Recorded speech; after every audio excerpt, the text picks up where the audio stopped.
The Week in Bible Prophecy, a Prophecy Watchers podcast. Welcome to the podcast, everyone. Mondo Gonzalez here in studio with our good friend Lee Brainard. Lee, welcome. Mondo, great to be with you guys here again at Prophecy Watchers. You know, we are, I don't often say this, everybody, but if you are watching us, I would appreciate it if you would click and subscribe to our channel. We certainly want to continue to get the word out, and we don't often ask for people to subscribe. So if that's you, go ahead and do that for us. And you can also, again, maybe you don't know that in addition to the Week in Bible Prophecy, which we have on this channel, if you go over to our other Prophecy Watchers channel, we have a lot of other conversations over there as well, different things and topics.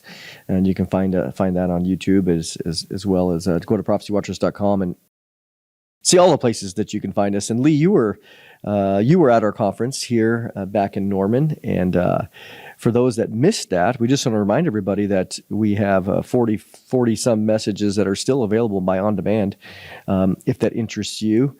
And you just go to prophecywatchers.com and scroll down. You can see that it's things that was I think that was truly one of the best conferences that we've ever had. And one of the reasons why is because the time that we're in, the topics were so diverse. It was so amazing.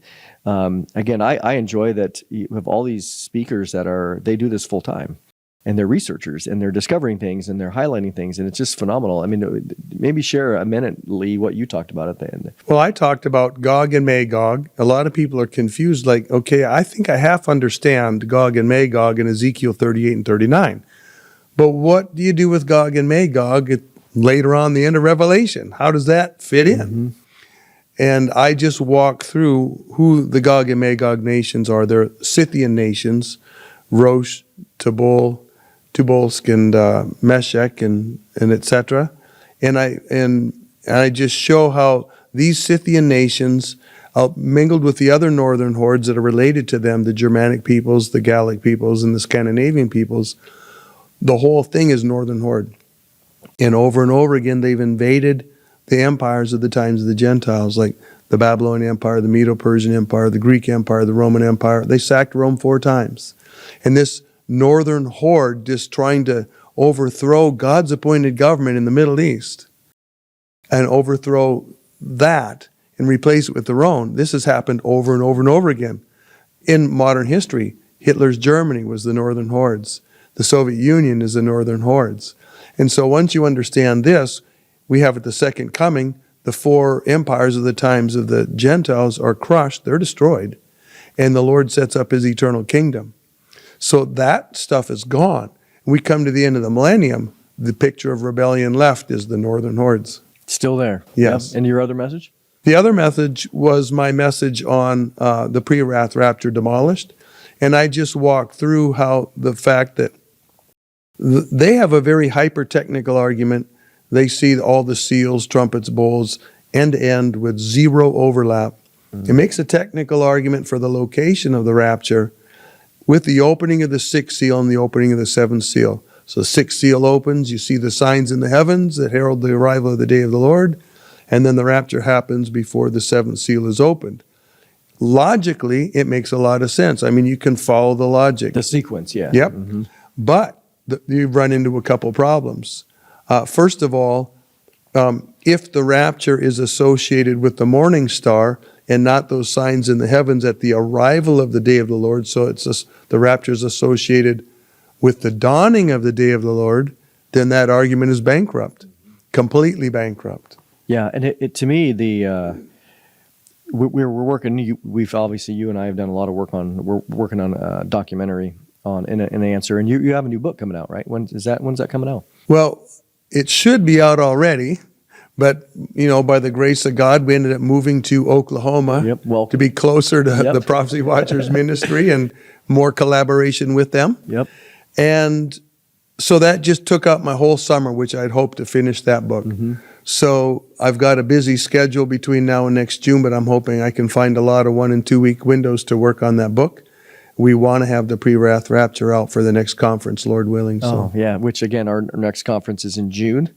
June 4th through 7th in Colorado Springs, and we're just developing the final speakers on all that. Lee will be there for sure, and it's always a great time to go to Colorado, and just beautiful. I love to go there, and if I can, spend a couple of days afterwards just kind of resting in the beautiful mountains of Colorado. The other thing that, Lee, in the sense of, again, for people, one of the things that I did at the conference as well is I talked about Daniel 9:27, and I'm going to bring that up because, again, if people want to get the conference DVDs, they can. Again, there was a lot of so many good teachings there, but it brings it up because obviously we want to talk about current events here, and I want to, before we get into our main topic, we're going to be talking about the iron and the clay in Daniel 2, verses 42 and on. And about what that means and doesn't mean, and especially as it relates to what we see in the world today and possibilities. But in Daniel 9:27, it talks about the Antichrist, confirming or making a covenant with the Jews for 1 week. And so what's happening now, and one of the things I discuss, which is appropriate for this discussion, is, man, Trump is going crazy, and I would say in a good way, trying to bring peace and harmony to the world. Allegedly, reportedly, he's helped 7 or 8 different altercations around the world and helping them come to ceasing of that. And one of them is, of course, with Israel and Hamas and the Abrahamic Accords and bringing in some of these Muslim countries. And so what's happening right now is people are saying, "Oh, look, this is it. This is the Daniel 9:27," which, again, all this peacemaking is, I don't think it's related to Daniel 9:27, but we were talking earlier that could this be contributing to the scenario of Ezekiel 38, which Ezekiel 38 describes that when that war happens, Israel will be, it doesn't say peace, the word peace doesn't appear there, but it says they will be dwelling securely, or betach is the Hebrew, confidently, surely, and then it also describes them as living in quietness. Yeah. And so could it be then what we're seeing right now, your thoughts, again, speak whatever you want, I'm not putting you in a box here, that what we're seeing right now with all of these peace talk and everything else, how is that contributing to the prophetic? Is this directly prophecy being fulfilled, or is it simply preparatory? Well, I would say it's preparatory in a sense, because just like we have the existence of Israel is not a prophetic event strictly speaking, and yet every prophetic passage that deals with Israel in the future assumes the national existence of Israel again. We're dealing with a similar situation here. We have a prophetic statement that there is going to be a time, whether you call it a peace or security or whatever term a person's going to use. You see this in Ezekiel 38 and 39. We don't see Israel with that right now. We see circumstances that seem to be going in that direction. Mm-hmm. Yeah, absolutely. And so again, when I hear out there that, some people, for many reasons will say Trump is the Antichrist or he's not the Antichrist or whatever, but they're using this peace discussion and even some of his other kind of inflammatory, narcissistic words. I think Trump is, I do really think, and you get hate either way. I do think Trump means well. I really do. And I like a lot of what he's doing. Absolutely. Who wouldn't? But no politician is perfect. And at the end of the day, they're politicians. So that's right. I don't trust in politicians. Let's be wise. But nevertheless, the discussion is the Antichrist will be the guy that brings peace to the world. And again, I don't necessarily think that that's true. But nevertheless, again, this does fit into what we see when the Antichrist does arrive on the scene in Revelation 6:1. That passage, I think it's not only a reference to the personification, that first horse, the white horse, a personification of the person, but I think it's working double there, that it's a arrival of the beast system that's going to be, it's not fully arrived, but it's going to be in motion. And he's going to spend the next 3.5 years consolidating that, his power base, which we'll see. But what we don't know is in Revelation 6:3 and 4, the red horse comes, and it says that he's given power to take peace from the earth. Yeah, which means there was peace there. Yes. I mean, we're not talking universal kumbaya peace, but there's relative peace there, and that it's removed, and then we get war. So how, in your mind, maybe think out loud with me, do we have any sort of dogmatic time frame of between when the first rider is unleashed by Jesus and the second rider? Could they be right on top of each other? Does it have to be 2 months apart? Does it have to be 4 months? What do we know? Are there any limits on the time, or? Well, the way I've understood the seals, the fifth seal is the tribulation martyrs. Mm-hmm. So those first 4 seals are going to be opened up during the first half. We don't know if those seals get opened up lickety-split, like Mm-hmm.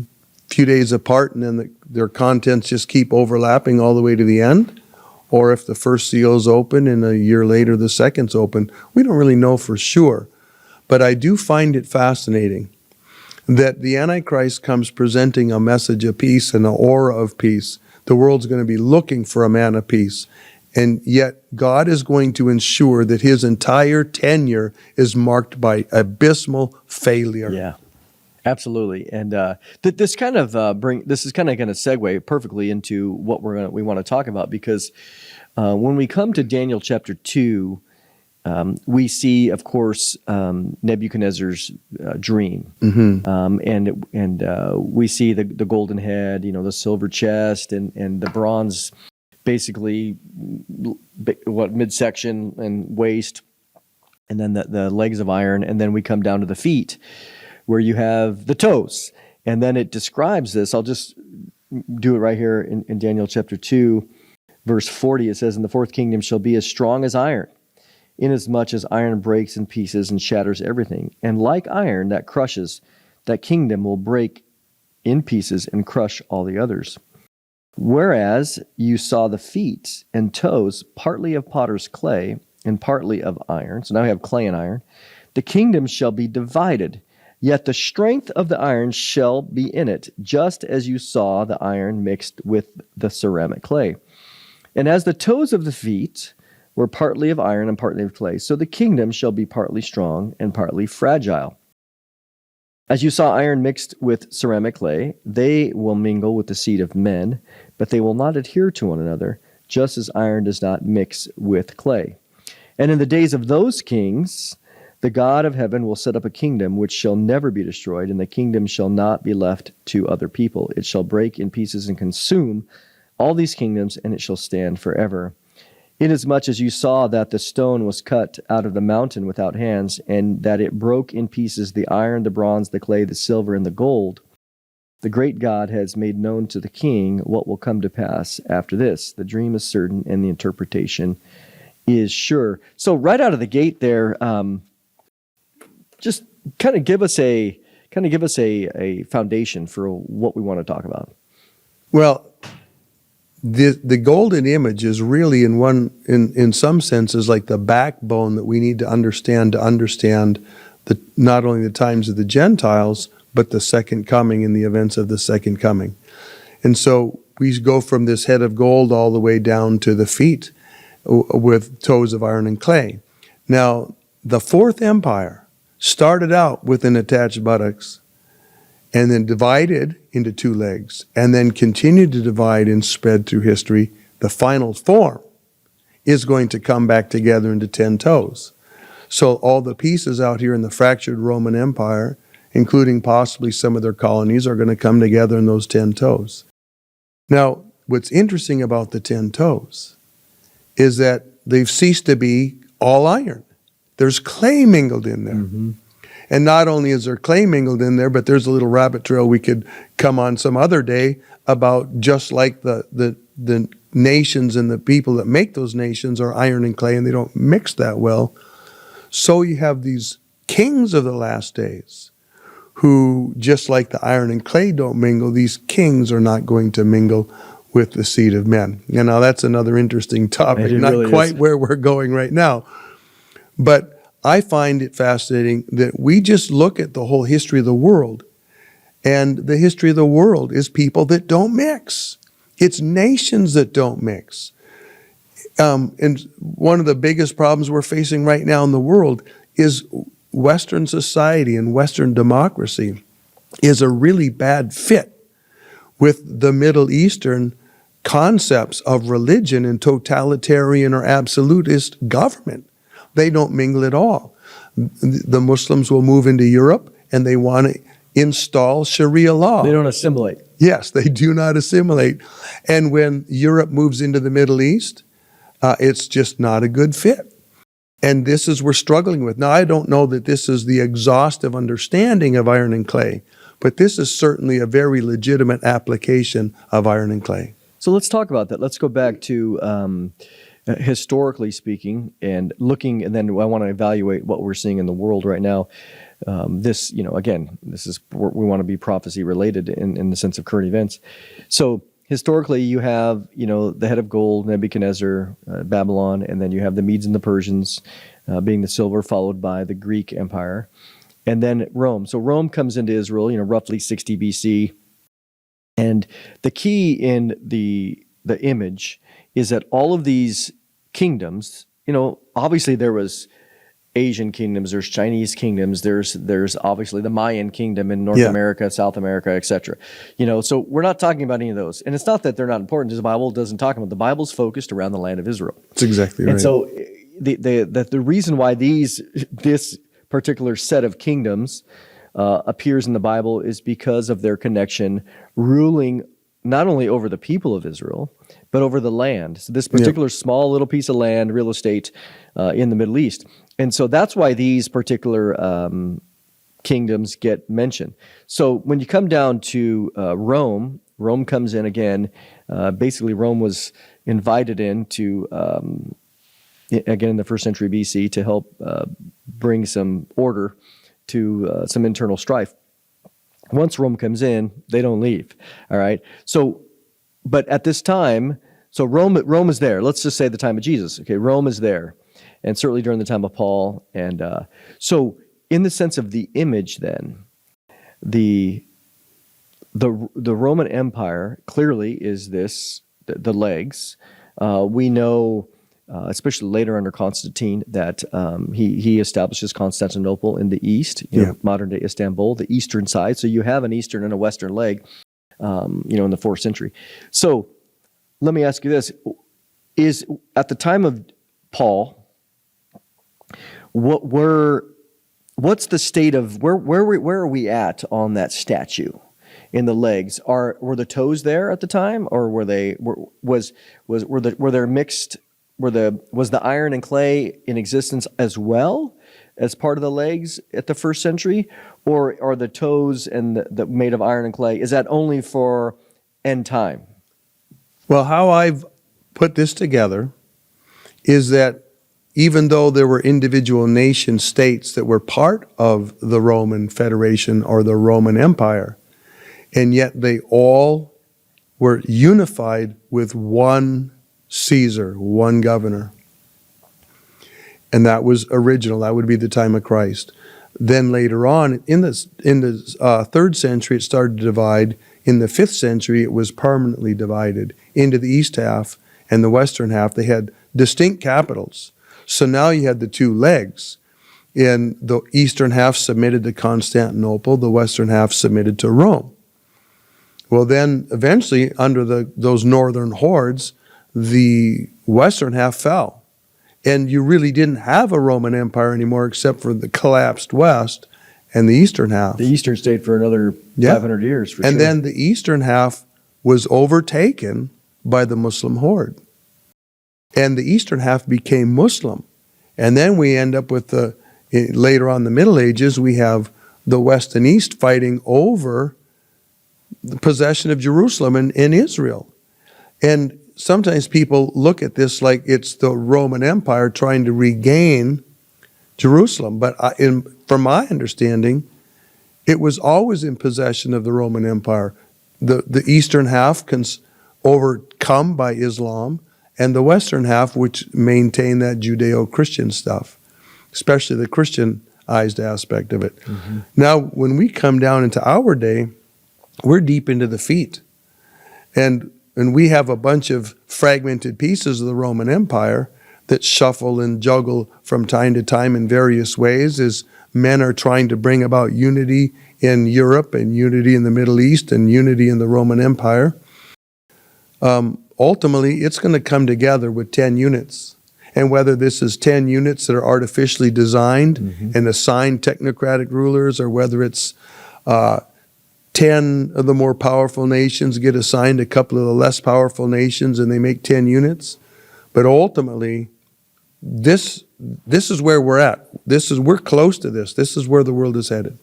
And that's important, because for those that are maybe new, or for those that maybe are brothers and sisters who are non-dispensational, Yep. They might have a hard time grasping this or seeing it in the way we're seeing it, in that we're not making this up. The reason why I read the whole passage, the reason why we believe that this is basically in dispensational thinking, you'll have that Rome comes in 2 stages. Yep. Okay. And the reason why we say that is because it says that in the days of those kings, or in the days of that description of the 10 toes, and again, those kings, Jesus' eternal kingdom is going to arrive. Amen. And so that hasn't happened. That didn't happen, again, Western Rome fell in 474, the Gauls, right? The kingdom didn't come in AD 70? No, it didn't. Not in AD 70 either, right? Yeah, sorry, partial preterist. Because again, this particular, the Roman Empire continued beyond that. And so what it's saying is, let me say it this way. The Bible obviously doesn't say clearly that this is coming in 2 stages.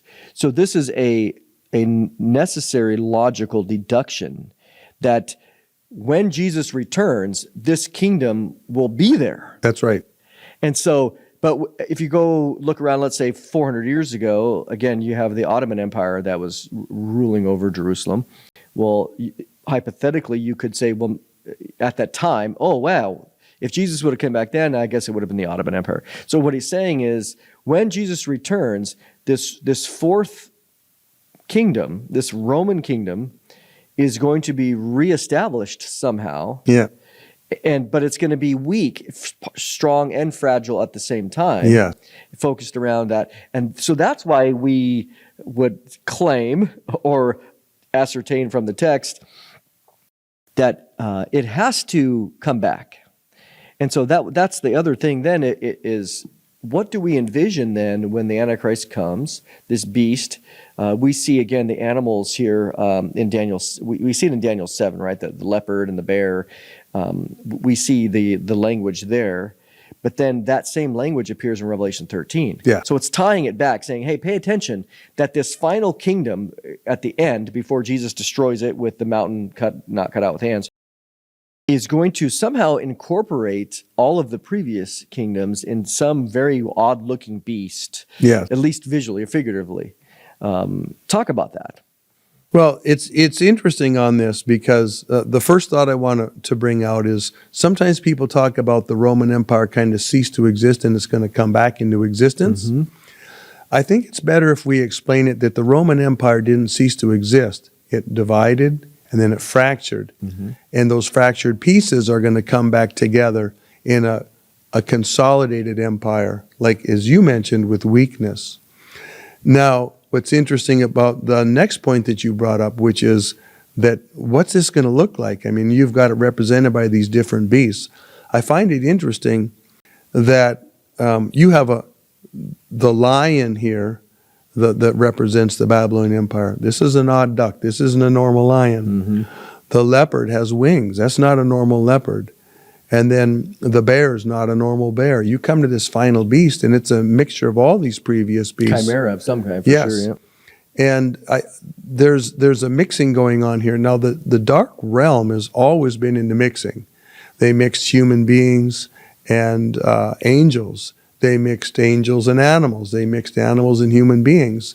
I think this spirit of this fallen world is working right now in some fields of modern science, where they're mixing things that should not be mixed, mixing things genetically that should not be mixed, mixing forms of economic politics that should not be mixed, forming pictures of formations of religion that should not be mixed. They just love to mix stuff that should not be mixed.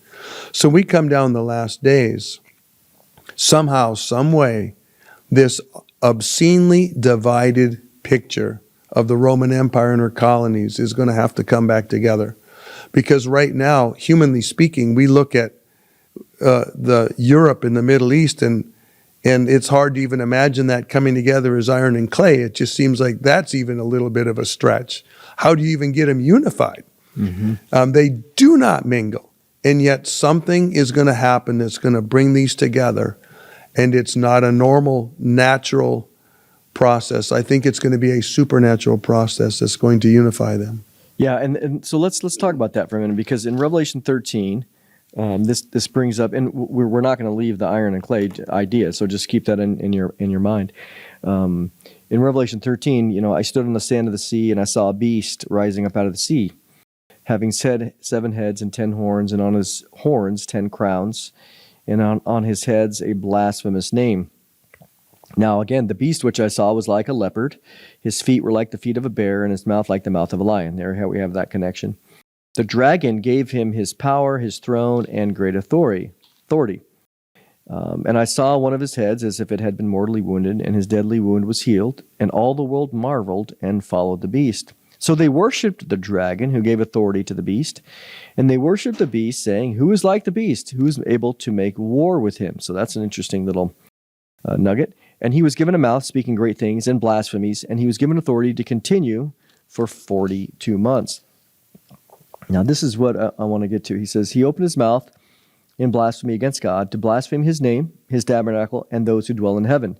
It was granted to him to make war with the saints and to overcome them, and authority was given to him over every tribe, tongue, and nation. And all who dwell on the earth will worship him, whose names have not been written in the Lamb's book of life, slain from the foundation of the world. So what you see here is this basically authority over all nations, tongues, and tribes. So let's talk about what that looks like, because when in Revelation chapter 6, again, the first horse is unleashed. Jesus opens through one of the living creatures, and this white horse rides, given a bow, no arrows. He goes out to conquer, and he goes out to conquer. What does the first half of the tribulation period, what does that look like for his career? We know he's there on the scene, of course, with Daniel 9:27 and confirming the covenant with the Jews. That's a different topic. But what does his career look like in the first half?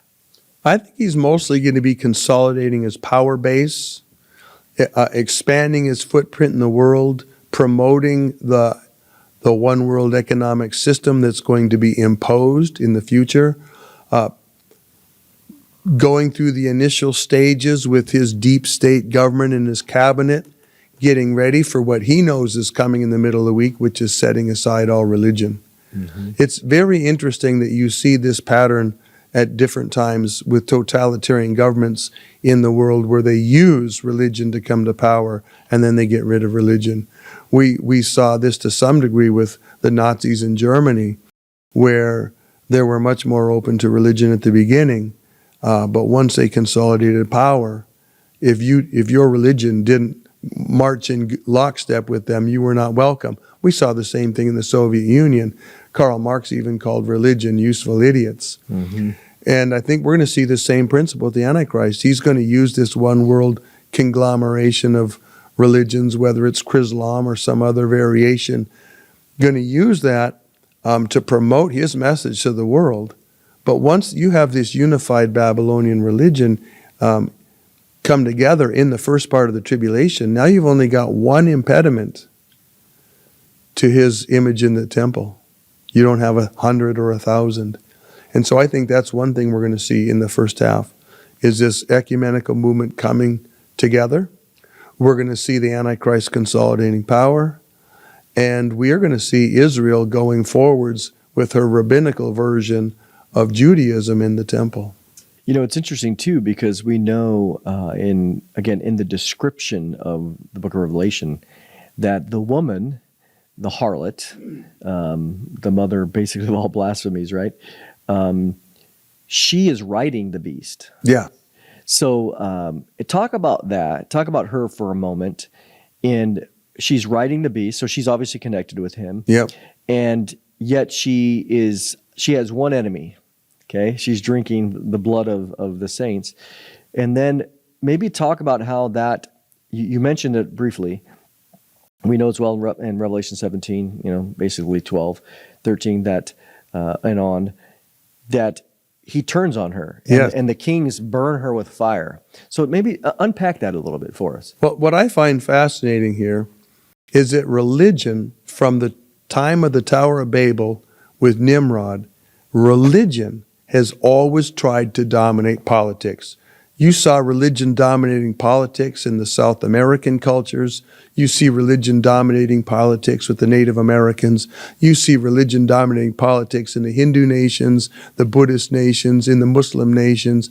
You see it dominating in the Christian nations or the supposed Christian nations. We see that right now in America with the religious right trying to dominate American politics. What's going to happen in the future is you've got all these Babylonian religions in the world are going to come together in one Babylonian religion. You're going to have all the Babylonian economic theories come together in one Babylonian economic system. All the Babylonian political spectrum is going to come together in one Babylonian system. But in the middle of the 70th week, the political Babylon is going to be fed up to here with religious Babylon, and they will be done with her. They will burn the whore with fire, because religion has been riding the beast or attempting to ride the beast for time immemorial. And the question there would be then, usually if someone is riding a beast, when you ride a horse, the person that is riding it generally is controlling it or guiding it, right? Or managing it, however you want to say it. So in this sense, those religious figures, whoever they are, they will be seeking to manipulate the beast, right? That's right. And guide it where it wants. And then, as you said, there's going to be a final rebellion in the middle there, where the beast says, "I've consolidated my authority up to this point." We go on there. His mortal wound is healed, so the Antichrist dies and gets resurrected. At least at the minimum, allegedly. But nevertheless, the whole world marvels at this. And then at this point, in the sense of coming out of the abyss and arriving on the scene and then being fully empowered by the dragon for that 42 months. That's so then right. the second half of the 42 months is unopposed, generally authority, where he then brings out the mark, the beast of the earth, the false prophet, etc., brings out the mark and forces people with the image and everything else. But then authority was given him over every tribe, tongue, and nation. So the second half, then, the religion is out of the way. He has said, "I'm going to give you the new religion. It's me." He's going to declare himself to be God, right? Yep, that's right. 2 Thessalonians 2. And then from that point on, he's pointing worship not only to himself, but also to the dragon during that second half. And he's relatively unopposed, right?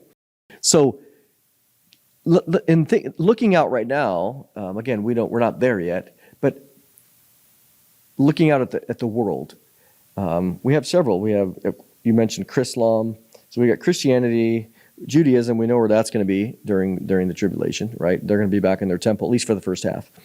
And then you have Islam. Yep. So, any sort of beast or any sort of kingdom has a political component, generally has a religious component. It could be atheist, but that's still religious in one sense. How does all this work together? Does this contribute then, going back to the idea of the toes being partly strong and partly mixed? It could, yeah. I'm more inclined to think of that we'd have the Arabs in democracy not mixing, and that's the top level. But you start going underneath that, there's a reason Europe is more atheistic, and Islam is very much committed to Sharia law. Mm-hmm. And so as we look, do you see, with all that's going on right now prophetically, with the in-run of Islam into Europe, and, America, obviously we see it, Dearborn, Michigan, Minneapolis, even in Houston and Texas, they're trying, but the United States is so big that it's another generation, I imagine, or more, before they make the same level of inroads like they are in Europe right now. But again, London is done. London's over. It's not even really an English town anymore. But they've been working on it for generations. Yes. So they have a head start there in Europe, but no doubt they don't play nice, right? That's right. Then they're more than willing to lie. They'll lie to your face. They think it's okay to lie. In fact, they think that they've been required by Allah to lie to forward the truth. Mm-hmm. Yeah, it's to me, I find it shocking. So when we think about then, do you see, maybe again, thinking out loud, what are you seeing right now? If someone, again, let's say, maybe a believer or somebody, maybe a skeptic, they would say, based on all the things that we've just described, how do you see, when you look out in the world right now, what are some correlations of potential prophetic fulfillment or direction or guidance? Basically, hey, Lee, what you're saying, that's fine, but I don't see anything in the world right now that is showing this to be true. How would you respond to that? Well, if we look at the bigger geopolitical picture, for instance, you take Ezekiel 38 and 39 at face value about the Gog and Magog-led juggernaut that's going to come into Israel. You see featured prominently Persia or Iran with Turkey and Russia. You go back 45, 50 years ago, these nations were not allies. Turkey and Iran were allied with America. They weren't really friendly with each other, and they were not friendly with Russia. Fast forward to today, Turkey and Iran are in some kind of rapprochement and getting closer. Turkey and Russia are tight. Russia and Iran are tight. So you've got that triumvirate right there. Mm-hmm. That's geopolitical stage setting. The other interesting thing that comes more closely to what we're talking about is we have the whole world is getting frustrated with Israel. They've got a vendetta for Israel. The whole world is anti-Israel, anti-Zionism, anti-Jewish state, anti-Jew. And this is a perplexing difficulty, but this is leading up to the tribulation when God is going to put Israel in the fires of the tribulation, and it's going to be the time of Jacob's trouble. So we see the stage being set for that right now before our eyes. Yeah, I mean, there's a reason it's called, Jacob's trouble.